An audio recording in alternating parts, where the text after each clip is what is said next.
And now, the Bonfire with Big J. Okerson and Dan Soder. Our guest is hooking up. Cigarette on the table. That's how you know it means business. Yes. Hi, guys. And cigarette in the mouth. I'm so Please welcome jealous. back to the show one of the greatest of all time, who you can catch at Caroline's December 27th through the 30th. It's Dave Attell. DaveAttell.com for tickets. Go check them out in New York City, December 27th through the 30th. I was thinking about it, and Christine emailed me, and I was looking at the email, and we have the same thing from last year of like, hey, we're not going to be in studio. We got to do it on Zoom. So we've come a long way, people. We really have. Hey, we're there. Look at us, right back to where we were, just like kids. It's all back down. But I was ready to come in. I brought the holiday treats. Yes. Oh, man. In person, that would have been awesome. Christine's going to have to change her panties after this. I'm not the first guy to be talking about candy on Zoom, I assume, tonight. No. That's I assume that's how people lure children over to their home. Candy. I'm going to give it to a first responder. Why not? Yeah, dude. Yeah, why not? If you're pulling bodies out, dude, might as well have some Reese's or some Kit Kats. We're going, fellas. When me and Christine came over to visit you, I remember you had when they were doing the cheering for the first responders, and you had like a professional like trumpet player would come do a whole thing. Yes. Like across the street from you or something. Yeah, it was like a Broadway guy or something, right? Or symphony. Oh, Jay, that was 3 variants ago. That's how I keep time now. He goes, that's so 3 variants. That's funny. I measure cost of things in Schindler Jews. I go, how many Jews does that cost? Yeah. How many What Jews could is I have that? gotten?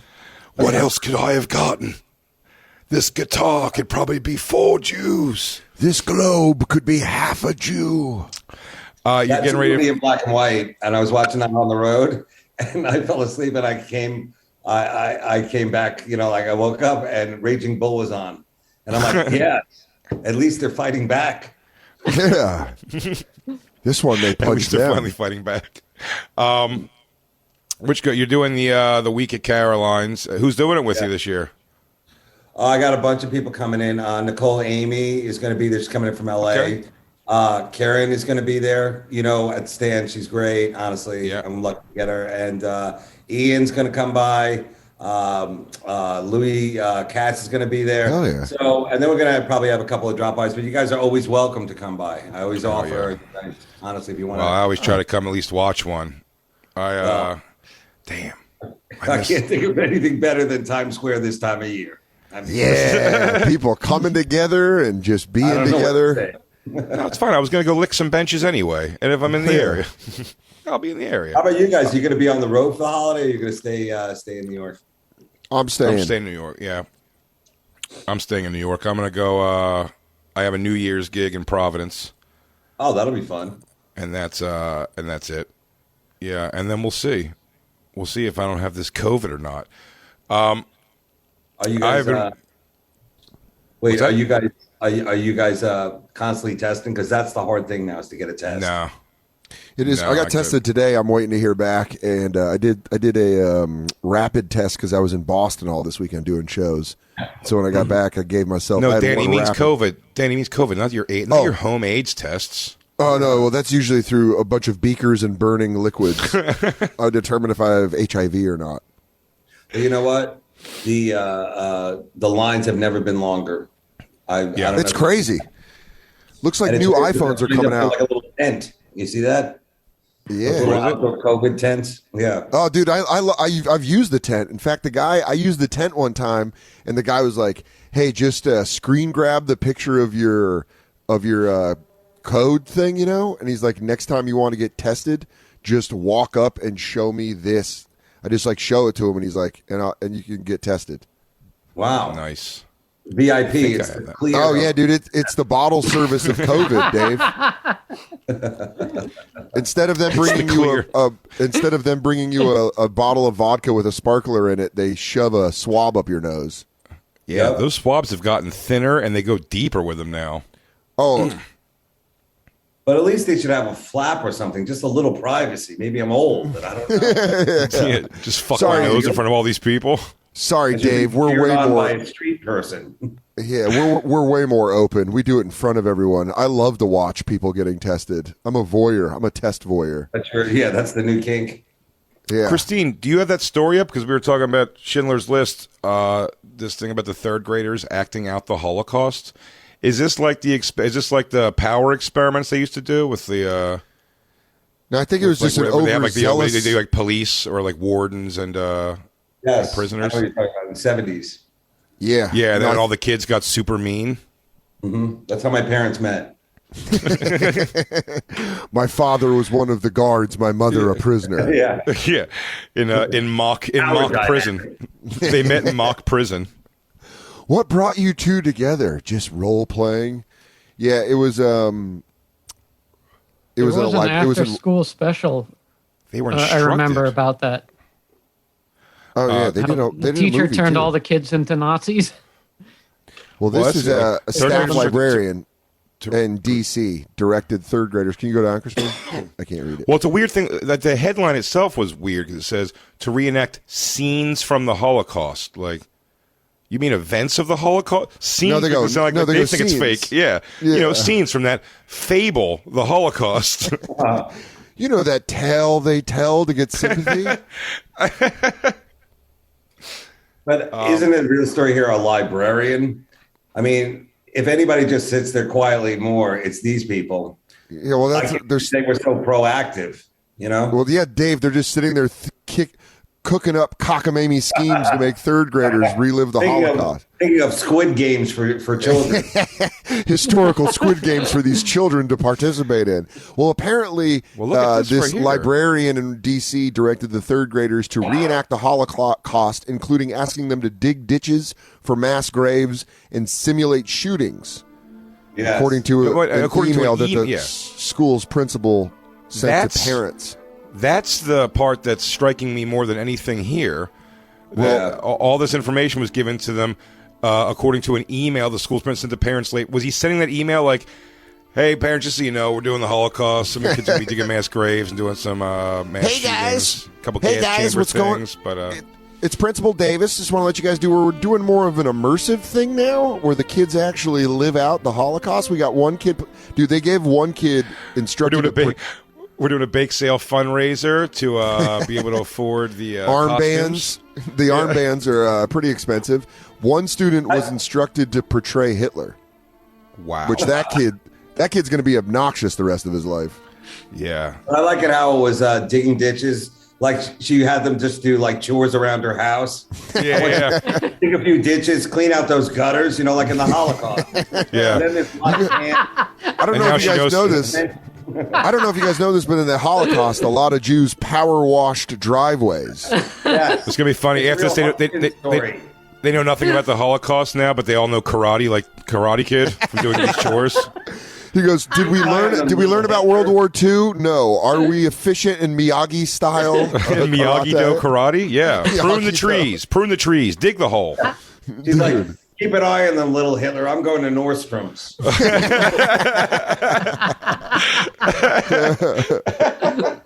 Don't let these prisoners use the bathroom. Little Hitler, you're in charge till I get back. Yeah. And if you're good, I'll give you some speech juice." She's just giving them fucking booze, just feeding these third graders daiquiris. When they ask the kids, they're going to go, were you instructed to play Hitler? He's like, instructed? It was my honor. I Yeah. can't believe I was able to do that. It's the lead. What did you- I got the lead in the Holocaust. What did you do today in school, Jimmy? And he's like, "I ran the Third Reich." You learned about the Third Reich? Like, no. There was a lot of important decisions to be made. No. Do we take Poland or not? He goes, "Well, I led with Poland because obviously, a win's a win." Dude, this is crazy. The staff member has been placed on administrative leave while the matter is investigated. The episode has been referred to the district central equity response team. What do you think What do you think the tell was that they ended up having to report it? Was it the ditches? Was it? I bet it was Little Hitler. Fake, I bet Little was the Hitler fake came into the gunplay? I think Little Hitler came back to he went to math class too confident, or art. He was in art just being like, Oh, you don't mean you don't think he turned on him? He wasn't a rat. You're saying he just wore it too long. He kept Yeah. going. He took Yeah. he took his Hitler act. He took his Hitler act to the lunchroom. Doesn't that work? Oh well, the wrong? student assigned to the role of Hitler is Jewish, according to a parent. Hitler act. Yeah, his Hitler act. That's hilarious. He goes, when I was in third grade, I had this Hitler act. I would do this Hitler. Yeah, they wrote a play around it. I don't know, man. I just this one librarian. What if she's one of these kids' favorite teachers when they grow up? They're like, I want to thank that librarian for teaching me. I don't think, Dave, did you ever have a teacher when you were young that you felt even really cared enough to dig into a project like this? I feel like all of our teachers were just getting through the 45 minutes. I think a lot of them were teachers because they were dodging the draft. So they were just really alive, you know? Yeah. You can't kill me. I'm a teacher. I'm all going to those say movies- you guys fill out the ditto, you know, whatever that was. But I never had a dangerous minds turn the chair around type of teacher. I never had one that just like took such a major interest in like turning lives or teaching. They were all just like fine with it. None of them were that upset if you didn't do good. Like I never felt like the teacher that cares this much. I can't say I had that was not a big influence on me. If anything, education was not a big influence. It was always like, you know, you see this guy, he's dumb, but he's rich. Look at him. Not out of sixth grade, but he, you know, copper wire or something. Did you not have a stand and deliver? You gotta learn math, man. If you David, man, you gotta learn these. Dave, you gotta learn these jokes, man. You gotta learn premises and punchlines, essay. I'm gonna help you. I'm gonna walk you through it, essay. I can't think of one teacher who gave a shit. Teachers, this kind of thing happens. Never got in trouble for playing hooky because the teacher was even that concerned about that. They were like, whatever. No, but Jay, this kind of thing happens once like every 3 years. A teacher thinks they're really going to break through by making them do like reenact a slave auction. And then they're like, hey, all the kids are mad. All the kids' parents are mad and you have to be fired now. Or they try to take like that Michael Richards like shock approach, like you're all faggots. Ooh, words. Am I right? Yeah. Ooh, we're all saying crazy words. What's the meaning behind the words? But just going to start giving preachy lessons. Like, I think the teacher called us all faggots today. You know what's the weird thing though is that they all wear masks, so maybe they will associate masking with learning. You know? Yeah. So it's like, I really need to tell you something. Okay, let me put on my mask. Yeah, hold on. Let me get my their magic power. You know, their cape. Let me put on my knowledge muzzle, and we'll get to work. Yeah, I don't know, man. It's this kind of thing, this kind of stunt when they try to do this is always backfires. It never goes through. So How do you even I know act more this out? teachers. I know more people who have fucked or stories of teachers who have fucked students than teachers that have cared so much about students that made it their entire lives, like Joe Clark and Lean on Me. Where these people aren't out there. Someone who cares that much about the youth, they don't care. Yeah, you fell through the cracks. That's what happened. yeah, Everybody I talk to in an audience who's a teacher is always, I'm like, do you love it? They're like, no. Sucks. I hate it. I just fucking count in time until I get my pension. You Yeah, didn't find a teacher that tried to take something you like and use it in the curriculum. Like, you like lighting matches, right? Yeah. What if I told you that was all science? You know what? Just because he worked at those, I guess you probably see him at those like fancy fucking like academy schools. You know what I mean? I bet there's teachers there who like really give a shit when it's a place that's like a that's what's funny. I bet from those pictures of him being a professor, I bet Jeffrey Epstein, it was that teacher for so many people. People he didn't fuck, just people were like, yo, this guy just cares, man. He's so smart and he's just such a great guy. He broke down economics like it was almost like I was saving my allowance. And he really changed the way I looked at money in general. He did what? Ooh, not the Epstein I know. Not the Epstein I know. Not Professor Epstein. He wouldn't do those things. This is that teacher in DC. She's like, hey, guys, I want you to show up tomorrow with a shovel, wear your pajamas. All right. We're going to have quite a day. Yeah. Take the story down, Christine. Make us all full screen again. God damn it. That's so... Man, I've never... Yeah, that was that one famous one in the 70s where they had the kids do the prison and stuff, and they started being mean like right away. Yeah, but that was at Stanford, and it was college kids, so they were almost adults. This was third graders. Yeah, well, you get them young. They should do that. Now this dude that goes, all right, I guess we'll just do the prison thing. I was trying to mix shit up. Oh, they don't like flashcards, so we got to act like they're prisoners. So I can't do the Armenian genocide next quarter? Well, then I have to work on my curriculum. Well, fuck me running, because in the spring we were going to do the Sudanese Civil War. But I guess these kids aren't going to learn who the Hutsi and the I fucked it up. I didn't know the tribes. I blew it. That's pot. It was so close. It was good. You know, I think Paul Pot said it best. Doesn't get enough attention. These kids want to learn, man. Yeah, who takes like just a bold experiment like that? I mean, well, every teacher I've ever had was absolutely okay. If it was a day where they could just show us a TV thing or a movie or something, they would. Like they just never were. They just did exactly what the book said and wanted to like eat their bagel and drink their coffee while we did work. Did you guys do field trips? Because that was like a learning experience. You know, like what was your favorite field trip you ever went on? We went to. I lived on Long Island, so we went to go where Newsday was made. Ooh, Newspaper. Yeah. It's this the print setter guy. You know, it's like three fingers. You know. The printing machine is a hungry animal. Not operated when you're drunk, you know. And then we went to Grumman, where they made missiles. So they were really training us up for a couple of different careers. But I remember like these weird field trips, like hey, you know, if it doesn't work out in school, we're going to take you to a place where you might get a job. Yeah. Damn, we're all going to Jiffy Lube. Those first two field trips. To a loading dock. Yeah, we're gonna take you by a union office. Get comfortable here. Yeah. School trips for me, though. I think we said this in the show a while back, a couple of years ago. We talked about this, but school trips, like the field trips, like the day-long ones where we'd go to like DC and look at all the historic stuff. I bring back nothing of the rich history or whatever we were doing or the information we were doing. It was always about like hooking up or talking to a girl or something, or what you can get while you were out there. Like, what could we buy while we're out there? Yeah, some gift shop and shit. Like, it's all we ever cared about. Yeah, imagine wanting to learn on a field trip. Well, there was like also less penalties. Like you're the teacher and you went out with like 20 kids and you came back with 18. You're like, you go, well, I don't know. Yeah, two of them are gonna have a story. Relax. Yeah. I also think field trips where you saw teachers get loose a little bit. I definitely saw a few of them crack a cigarette once or twice. Yeah. Oh, dude, the best was always when you would have chaperones that were kids in your class's parents, and you got to see either how big a dork, how mean they were, where you're like, oh, Nick's mom's fucking mean. I chaperoned once, and they and literally all Isabel's friends thought I was a pirate. They said, and then it looked the optics of it looked bizarre. It's always like three moms and one unemployed dad, you know? Yeah, that was me. I was the unemployed dad. Yeah. That's what it was. I would go.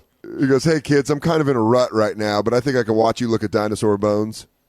I was thinking about all, like, in New York, just like all the stuff that you would never do with a large group, because, like, we would get on the Long Island Railroad and then get into Penn Station, and while holding hands, walk through Penn Station to the subway. Then we get on the subway. It was like, there's a million ways that would go wrong now, you know? Yeah. It's like, honestly, that would have been like a horrible experience. Dude, I was like Isabella. what's going on in the subway. Do you know, Dan, I was, I think it was Isabella, when I would take her to Girl Scout stuff, like I was the only father that ever went. And, you know, she went to like a Freeport one, so it's like kind of the hood, her Girl Scouts thing. And so I would said something, I go, Isabella, am I the only father who ever comes to this stuff? And she was like, yeah. I go, no father. Is it weird that I come? Like, do no other fathers come? And she goes, Dad. I kept saying this like kind of loud. And she was like, Dad, a lot of them don't have fathers. And like, she wasn't wrong. That's the thing. Like a bunch of them just didn't have fathers around. So they were getting just awkward. To you? Yeah. They would like me very much. Yeah, see, you guys had East Coast field trips. I grew up in Colorado, so we would go to caves or places where we did that in Pennsylvania. Or places where we killed Indians. That was a big one. They would just take us. That's big. They would just take it to where like massacres happened of Native Americans. Yeah, and they're like, this is where the slaughter of Aurora. Yeah, no, but they would. They'd be like, all right, well, we can go over to Cripple Creek, where it was a mining town, and then you're like, yeah, it was all shit like that. They love taking us. They would take us to jobs that don't exist anymore, like silver miners or like fucking donkey trainers. Yeah, Long Island, I feel like they should have took you guys to like Boeing and like a DJ academy. The two ways it could possibly turn out. This is a gym. Some of you guys are going to be personal trainers. Welcome to the exciting field of catering. It's like a party, but you do everything. I was out in Denver. I was out there, and like honestly, that town is all North Face. Everybody there looks like they're ready to climb something. I mean, everybody. God, yeah. Dude, they wake up and you can't take off your fleece in Colorado or you die. Yes.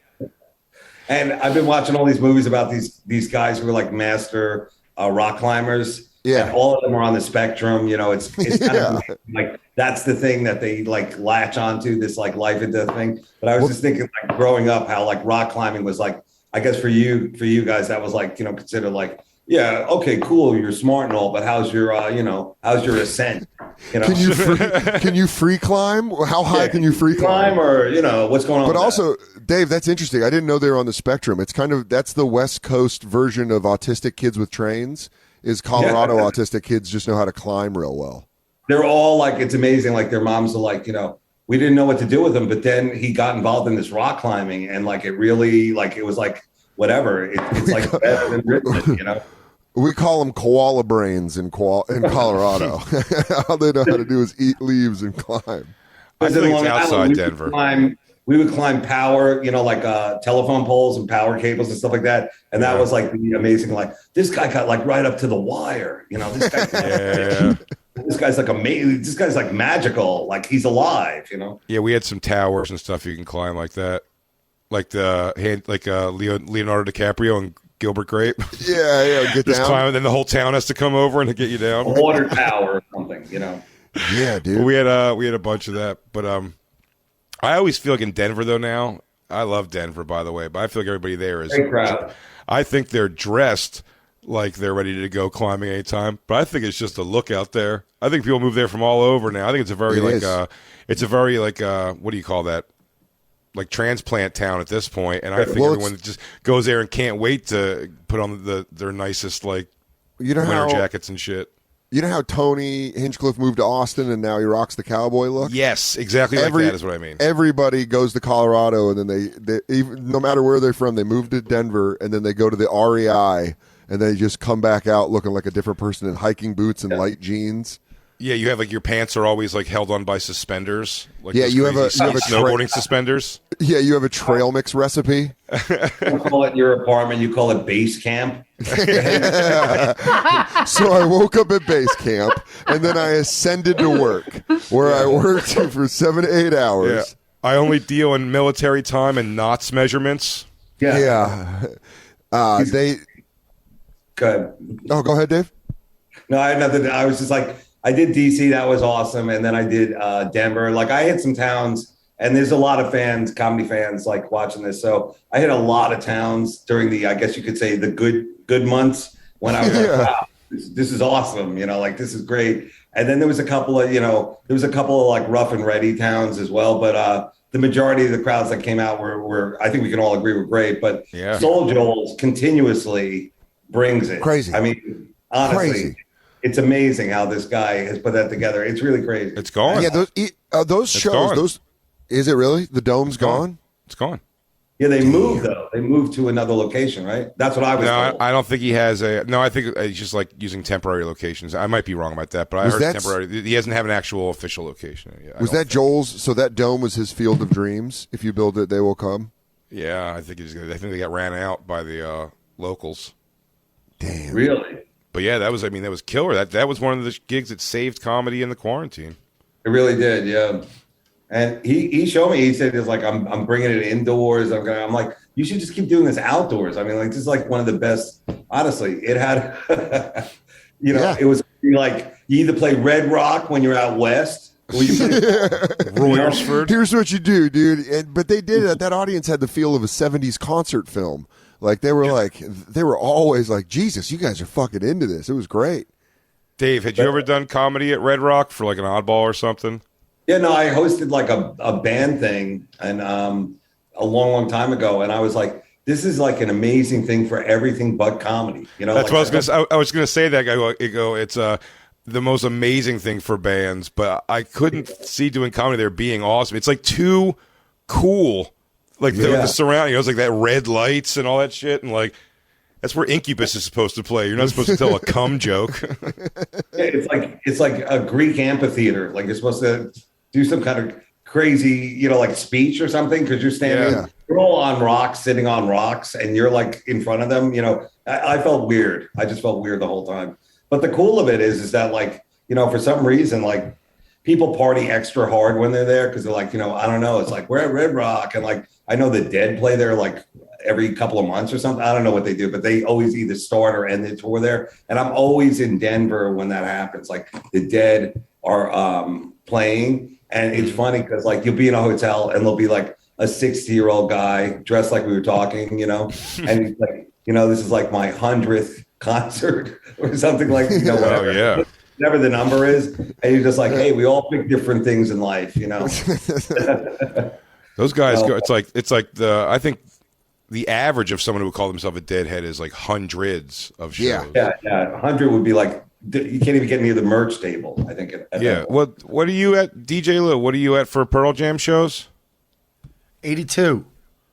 Yeah, you're barely a fan. How do you guys? It's barely a fan, dude. You're garbage. That sucks. I thought you gave a shit. It's not true. It's not true. Can't believe it's not in triple digits. You fucking damn, man. You're a Nirvana guy, I guess. We only tour every 3 years. This is all I can do. Dave, have you watched any of the HBO Music Box documentaries? No, I haven't seen them yet. The Woodstock one or anything? Oh yeah, I saw that one. Yeah, the 99. That one was wild. That was a crazy documentary. They made a couple of them now. They have this one about this guy Juice World I just watched. The Alanis Morissette one was good. Are you watching them all, DJ Lou? Yes, every single one I saw. I didn't see the one about the guy who started disco. Was that great, Mr. Saturday Night? Yeah, that was probably the best one. Oh, really? Yeah, watch that one. What are these on Woodstock again? These are on great. these are on HBO Max. They're on HBO Max. But there's one, and you watched the Juice World one. Oh, what a piece of shit that was! I watch it. It's Juice World's a rapper, quote unquote. I guess that got entertainer that got killed, or didn't get killed, right? He OD'd, right? That's right. It must have been. When? It's just a documentary. I don't know, like a year or so ago. But it's the music is completely auto-tuned nonsense. The documentary is a bunch of people just saying how great he was, but it's all just dumb people. It seems like the people it's like interviewing are always like, "Yo, he had a next level thing," and it was just him doing auto-tune stuff and nonstop taking drugs, crushing up pills, and doing it nonstop. So, and then they're like. And then, sadly, he died. You're like, let me stop you right there. Died from an OD. Like, that was coming a mile away. It was just, I don't know if it was more of like a celebration of his music or what. It was just terrible. It was so bad. I just never felt less bad for a person's legacy who passed away. I wouldn't be able to tell you a Juice World. Do you have any of his music, Lou? Well, that's also those documentaries that don't do. No, why? That's what I want to ask HBO Max. Why did they make a documentary about this guy? I want to watch the Alanis Morissette one because she was definitely like a road warrior. She toured so hard, like through the entire 90s, I guess. Whatever that was. Yeah, like she was just like incredible. Like I remember like all those like just fest outdoor, like all that kind of stuff over and over and over. So. What's funny about her is she still looks great, by the way. But what's funny is she does look like a mom now. Like I stopped seeing her ever when she was still kind of like the mousy, like female Jim Morrison kind of like slinking around thing. And now to see her, she's like just like a mom. She looks like she looks completely like a mom, but she looks great. But I mean, but it is pretty funny. And she says now that that song is not about Dave Coulier. Bullshit. She said, "Do you remember that? You ever hear that theory, Dave?" Yeah, I did. Yeah, is my I heard first that thing I ever said to him. saw him live. That was always the weird thing of like, well, then I would look at his tour dates and he's playing the same clubs. He should have gotten more of a pop off of it. Yeah, the Alanis Morissette push. He goes, I did Full You got the House. Morrison bump. Yeah, he goes, I did Full House. Then Alanis Morissette said I was a piece of shit, so that packed it out. Here's another thing. When's the last time you guys went to like a live show though? Like when's the last time you went to like a concert? Not. I went to a concert a couple weeks ago with Ari and Katie. We went and saw LCD Sound System. Okay. And did they check everything like that kind of thing? Do that? Yeah, they checked to make sure everyone was vaccinated, and then it was good. You know, it was it felt like pre-pandemic kind of. You only saw a couple people in masks. Yeah. Let me tell you something. We went to see Genesis live, walking in thinking Genesis live for the first time in my life at the Garden. If I get COVID for this, I understand. And I left leaving saying I wouldn't have taken a light hangnail for that horrible, horrible show. That horrible, horrible show. How dare he? How dare he suck so bad? Wow. That's sad. Well, he is old. He's very old. Yeah. He's sitting in a chair the whole time. They don't what do you call it? They don't promote that at all. You get there and he's sitting in a chair. Not even a stool. They don't pay him enough to stand up. He's like, you want me to get up? Give me more money. I always want more money. And then he gets up and walks with a cane like off. When they left and I saw that they're doing an encore, and I saw him leaving the stage before the encore, I was like, oh, God. Oh, man, it's going to be 20 minutes to get him back out on the stage. I'm like, just leave him there. Someone said throw a blanket over him like that comic. What was that comic Ollie story? Joe Porter? Yeah. Oh, Ollie Joe Porter, yes. Just throw a blanket over him. He's just like, I'm going to sit here and smoke a cigarette under this sheet. Pull it when you want me to sing. Isn't Madison Square Garden the coolest? Like I did that 9/11 benefit. That was Pete Davidson and Jon Stewart's, charity. Yeah. First responders. And like, honestly, like the whole like system they have there, it's like such a amazing experience. And then because we were backstage, we got to see like the load in, like where like, Kiss played there. They would like load in like, 20 RVs or whatever it was. Like it's crazy. Imagine in your mind, like all the crazy stuff that went on there. Yeah. Yeah. Yeah, it's a pretty cool place. That's got to be badass. You especially get to see all behind the scenes thing. One time I got to go to the WWE, was at Barclays Center, and I'd been to the Barclays Center before for concerts and stuff, but I went with Michael Che, and since the WWE and SNL have a good relationship, they sent him like a car and they like drove us in and took an elevator down. It was fucking crazy. That is cool. I've never been to that. Then you get to see a bunch of men in their underwear, dude. Dude, I did. And some of them took home the U.S. championship that night, Jay, and two of them were in a ladder match. So why don't you change your tone? They take pictures with you like you were a Make-A-Wish kid? No, they didn't. Where you gave number one fingers, number one forever fingers? I was too scared to ask. No selfie in a headlock? Come on. Yeah. God damn it. Where were you guys when I needed you that afternoon before I went, where I could plan my photos? Did we, I don't know if I said this on air or anything or not, but my thing with seeing celebrities on an airplane now, it's like if I notice them when the plane starts, I'd rather be on a plane with no celebrities, because when I'm consumed the whole trip with what I have to do or not do to say or not say to them. I was just recently on a flight and Kevin Durant was sitting on a row in front of me. Cool. That's what I mean, man. And you're like, you just don't say nothing. Well, sports is easier for me because if you're not on my team, I couldn't give two fucks about you. How can you tell if everyone's masked up though? He was 6'9", and like he looked like Kevin Durant with the mask. Oh, Kevin on. Durant? I don't know, because like he's a zillionaire. Well, yeah. Kevin Durant's a zillionaire, and for some reason it looks like a fire broke out on his head. I don't know why his hair is like that. Dude, he does. Crazy. He has Pesci Home Alone 1 head. Can you bring up a picture of Kevin Durant's hair? Just if you write that, everyone will. There'll be a lot of pictures. It must be talked about a ton. That is the hilarious. These guys that stay in basketball so long now, like LeBron James and stuff, watching their hairlines go back and the balding, and then you get to see one season where their hairline comes back because they got the surgery. Hell yeah. Jay, what celebrities have you flown with? It's not. Jesus, it's a mess, that hair, huh? It's I flew with. Well, the he was RZA. just with Fat Joe. Yeah, Fat and that Joe. was the awkward one. No, they're all awkward to me because. But that was the only one you tried to talk. You know what I mean? Yeah, Fat Joe, the RZA from Wu-Tang Clan, and there's been like one or two more. I can't think of what they were, but like it doesn't because I've never said anything to them. But I really. Oh no, I flew the lead singer of Anthrax and his wife, but I knew them briefly, so that wasn't a weird introduce. Like we did the same gigs together before, so like that wasn't so weird. But the Fat Joe, yeah, the whole flight, I'm like, what am I going to say, dude? Fat Joe's going to think I rule with what I say. and then he did not at all.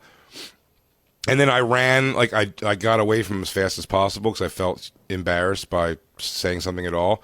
Yeah. And then when I got far away from him, somebody recognized me, which would have been so cool for him to see. Yeah. Yeah, you're like, But he did not at all. Where were Totally. you? What's the biggest celebrity you've flown with, Dave?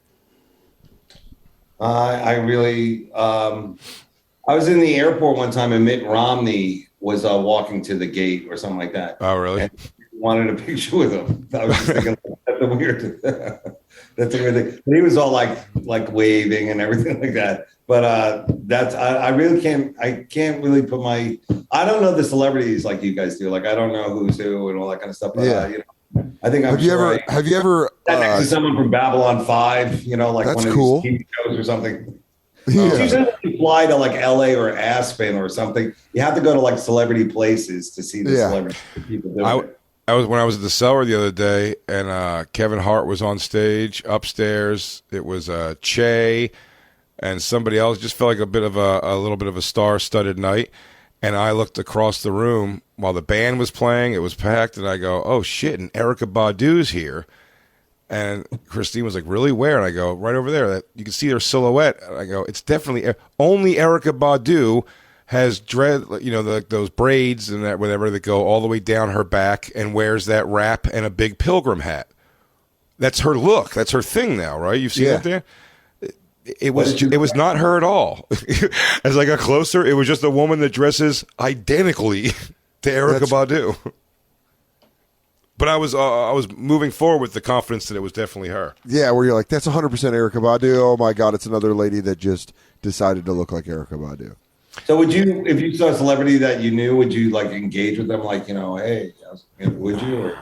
No, I think it'd be too awkward. I would always be the last celebrity that I approached to say something to was a wrestling manager named Paul Heyman because we were on 2 flights together. And I was like, it was just awkward, and I felt stupid. And I walked away being like, that was it. I shouldn't have done that. You're NWO for life. I got to go. I just want to let you know that I think ECW ruled. Thank you for creating it. We should let Dave go because we got to take a commercial, and then when we come back, we went long. So when we come back, we're going to have to just end the show anyway. So let's say Dave, of course, is going to be at Caroline's, the shows of the year at Caroline's. Yeah, absolutely. It's a tradition. It's a holiday excited tradition. To be back. It's going to be hopefully a safe, fun week. And thank you again, guys, for having me on. It's great to connect again with your fans because they're the ultimate comedy people. So I hope to see you guys down the road. Absolutely. 27th and 30th. It's the shows of the year. It's my favorite thing in New York comedy is Dave Attell. Yeah, DaveAttell.com. If you're in New York, go check him out at Caroline's, December 27th through the 30th. And then, Dave, we'll have to have you back in studio the second we're back to hang out. Absolutely. Anyway, Christine, thank you. And guys, be safe. And hopefully I'll see you guys over the next couple of weeks, Absolutely, Dave. It's the Bonfire.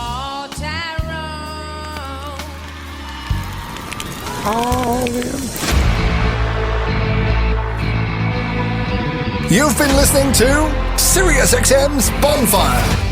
New episodes every Tuesday through Friday mornings and full shows always on SiriusXM.